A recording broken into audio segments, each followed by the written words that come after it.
Bonjour, Maddie. My sister and I traveled back to school together today. She packed everything she needed into the back of her small little car, and we headed out into the sleet and rain.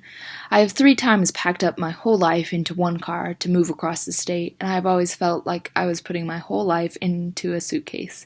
It is a very strange feeling. Meg drove us through the ice and snow while I could tinker on my computer or read my book. I could escape to a world of magic and princesses and 70-degree weather, but every couple of minutes that illusion would be shattered by a hiss or a grunt, as Meg slid a little or hit a chunk of snow she couldn't dodge. I considered how easy it is to lull ourselves into a false sense of security as I sat there without my shoes or coat on, with the heat blasting and listening to cute little Disney songs about soulmates and butterflies. All this while staring out into the white snow that glitters and sparkles, and that I find so beautiful, and yet, if I were to go, exposed, into it, I would die. Now I realize that I said false sense of security, but what makes it false?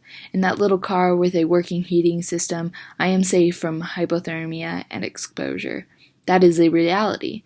The only thing that would compromise that safety is a crash or a random technological failure. I didn't have to be afraid because the manufacturing of Toyota has been thoroughly tested, and my sister is a good and cautious driver. Then I realized this can be applied to my faith.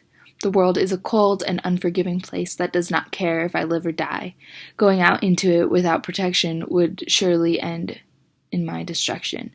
But my faith arms me with the ability to sit shotgun while God drives my life, and in return God equips me with the talents and skills to thrive in this world, and families and friends who will support me.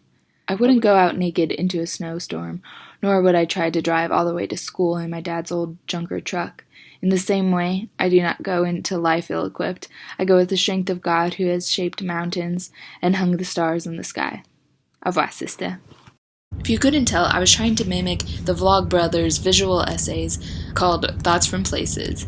I also tried doing the thing John does where he films himself riding on a train or in a car and just staring blankly ahead, but I couldn't do it without laughing.